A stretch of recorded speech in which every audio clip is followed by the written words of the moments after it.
Because this name, you look at it and you go, oh, yeah, well, it's Vukcevic. But it's not, because there's an extra K in this name. It's not the same as Nikola. So how do we say Tristan, is it Vukcevic? I thought it was Vukcevic. So you got me all messed up now too. Vukcevic. I thought they said, okay, we'll go with Vukcevic. Vukcevic. All right. So there we go. I'm going to have to do more research on pronouncing this guy's name. But he plays for Partizan. He is in some varying heights. I see 6'10" in some places, 7 foot in other spots. He's a tall, power forward sort of a player. Second round guy.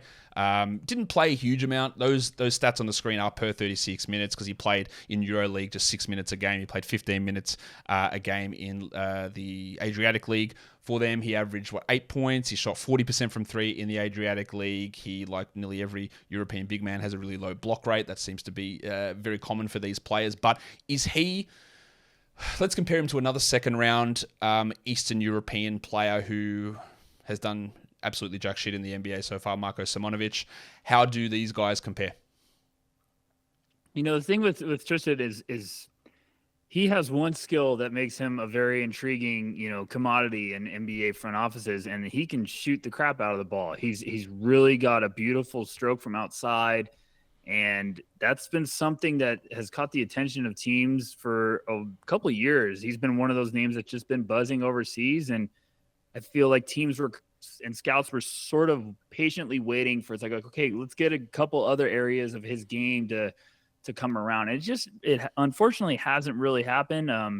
But what he has going for him is he can shoot, and the NBA right now is putting up crazy numbers when it comes to points per game. And he's got great size. I mean, he's got a high release and the ability to stretch out from way beyond the arc, and he's got a really tough shot to block if you're defending him. And he's just coming off, as we're recording this, he just had probably one of the best performances at the NBA Draft Combine. So he's going to start being a popular name again. I mean, I think he had 21 points and was scoring from everywhere. So it's going to be one of those things where it's like, okay, well, our team's going to look at him as maybe this is another stash guy where you put over, or maybe this is someone you take a flyer with in the second round and try to see if you can continue to develop his game. But the shot alone is very, very pretty, and it's a legit weapon from outside. It's just, is there enough of raw tools surrounding that you could still feel you can develop moving forward? And right now, I'm not sure. I think the performance today at the Combine is definitely going to get him back on that radar, and some team's going to be intrigued probably at some point in the second round.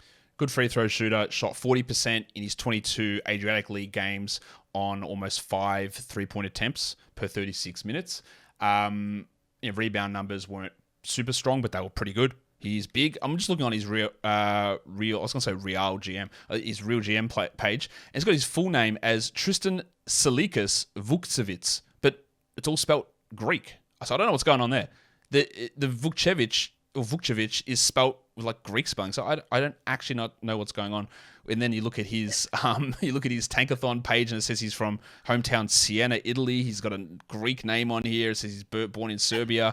I don't know. He's just all over the place. Just Mr. Worldwide over here. So we'll go with Tristan Vukcevic. He's an interesting shooter. He's got size. I would guess he probably doesn't come over this season. Yeah, it's tough because he's been one of those names that I think a lot of teams were thinking he was going to be a stash guy the last couple of years. And then this year I thought it was like, okay, this could be the year he really takes that search.